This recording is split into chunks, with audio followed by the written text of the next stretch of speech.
Et bien salut les amis, c'est Kaina Abdoumouni et aujourd'hui on se retrouve sur une vidéo. Désolé si votre but c'est la télé parce que je suis au salon.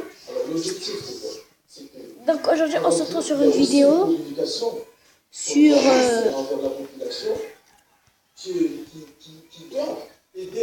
voici tout sur Padbox. En fait, comment dire, on va faire des dessins, des dessins de dessins. On va pas décider trop de choses. Ce serait pas juste.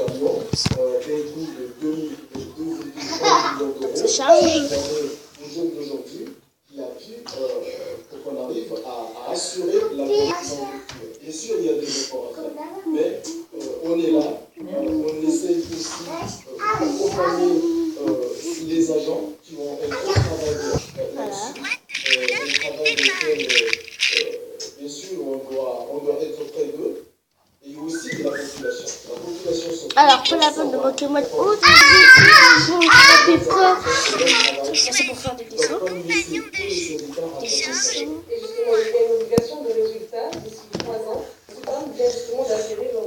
Voilà, alors, je crois que je suis pas très décidée. En fait, on va prendre des ciseaux aujourd'hui. On est là pour embaucher. Déjà, il y a assez de personnel pour ça. Je clique sur télé tout à l'heure. On va mettre Peppa. Arrêtez de chuchoter. On va commencer à faire.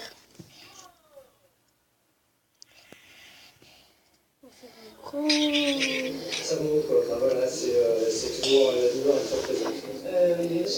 C'est ça. Faire.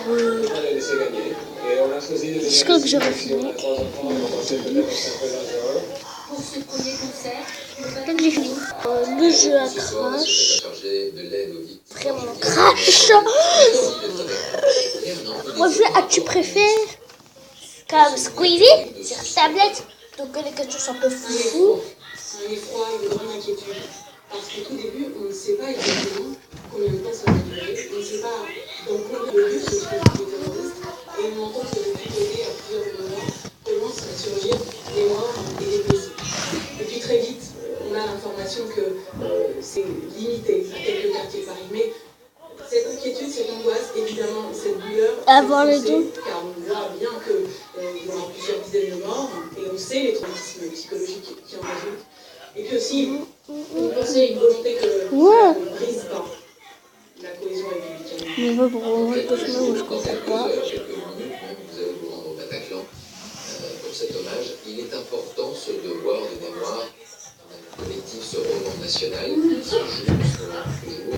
Et en même temps, est-ce qu'on pense aussi que cette date, cette commémoration peut aussi réveiller des souvenirs douloureux pour ces victimes? La première chose, c'est que oui, pour les victimes, ça réveille forcément des souvenirs douloureux.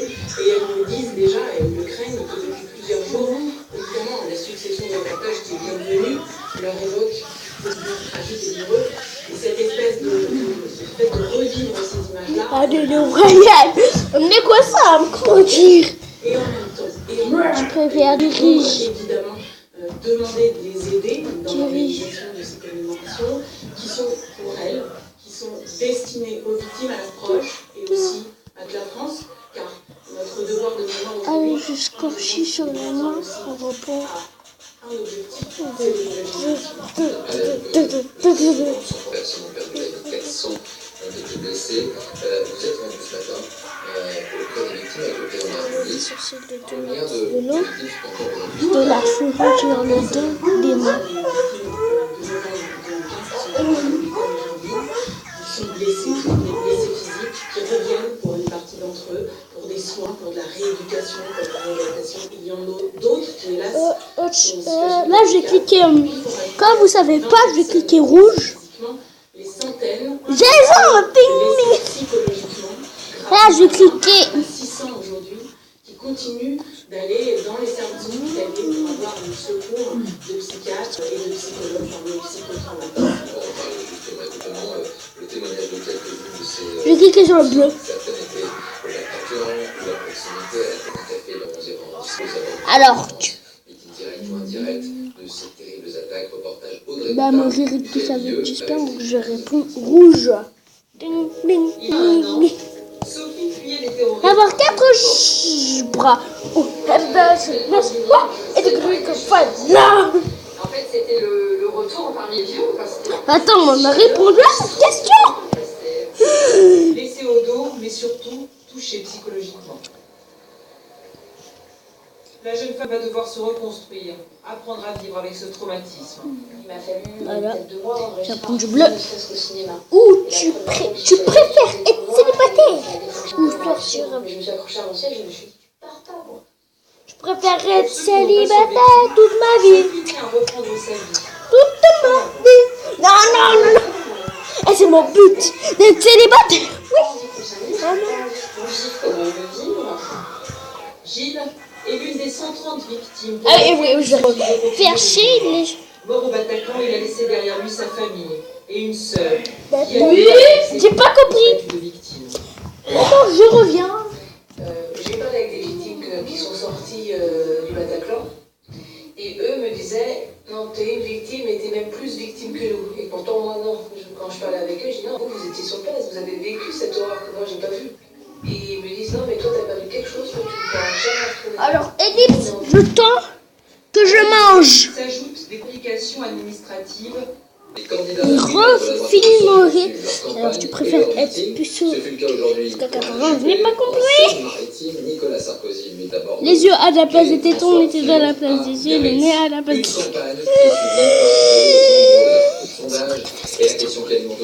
Être beau et connu, être moche et pas beau. Attends, 8% des gens préfèrent être moche et pas connu. Chez les sondeurs, qu'en pense-t-on? Jean-Baptiste Marteau, Vincent Pistot. Des électeurs américains Attends. ont fait mentir les sondages. Avoir la gueule à Les bras. experts enchaînent les plateaux télé pour se justifier. Le vote démocrate était beaucoup Nous plus dire faible que chez super-héros, super-héroïne, la femme On sait parfaite, ce que les gens parfaite. répondent aux sondeurs quand on leur demande pour qui ils vont voter. Mais on ne sait pas s'ils vont vraiment se déplacer le jour du vote. Alors, je prends ma yaourt, ça fait très bien, vrai.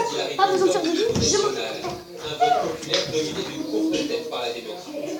Mais le système de vote par État où Trump l'a emporté leur a compliqué la tâche. En France aussi, les sondeurs n'ont pas toujours été exemplaires. Énorme surprise, Marie Le Pen semble devoir être le second avec... C'est le cas en 2002. 48 heures avant le premier tour, Lionel Jospin est donné 4 points devant Jean-Marie Le Pen. Mais le 21 avril à 20h, c'est bien le fondateur du FN qui devance le Premier ministre sortant. Depuis ce coup de tonnerre, les enquêtes d'opinion ne se sont jamais trompées sur l'ordre d'arrivée à une élection majeure en France.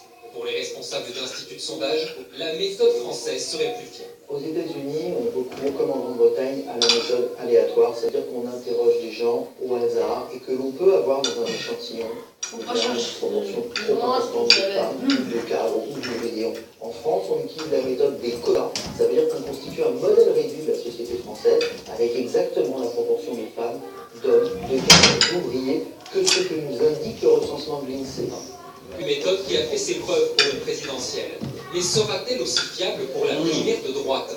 Pour l'instant, la Juppé domine les sondages, mais la remontée de François Fillon pourrait donner un tout autre podium final, à moins que les électeurs n'en décident autrement. Le seul institut qui avait prévu la victoire de Donald Trump s'est basé sur les réseaux sociaux, une méthode catégoriquement réfutée par les sondeurs français. L'actualité à l'étranger, en bref, avec ces images de dizaines de milliers de manifestants qui ont défilé une nouvelle fois aujourd'hui dans les rues de Séoul réclamant la démission de leur président qui est depuis des jours au cœur d'une polémique. Elle est en effet soupçonnée d'avoir été influencée par une de ses conseillères de Londres dans une affaire de corruption.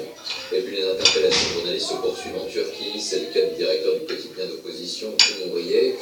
Autre interpellation à Gaziantep, cette fois concerne un Français, le journaliste Olivier Bertrand, qui collabore aux médias. médias en ligne des jours. Le secrétaire général de l'ONG Reporters sans frontières a dénoncé une arrestation illégale.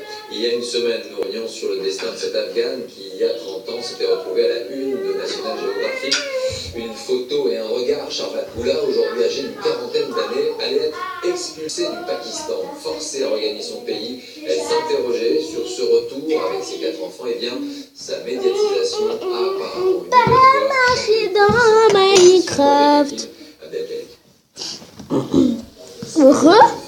J'ai pas vu cette vidéo, je sais pas pourquoi. Alors je sais pas.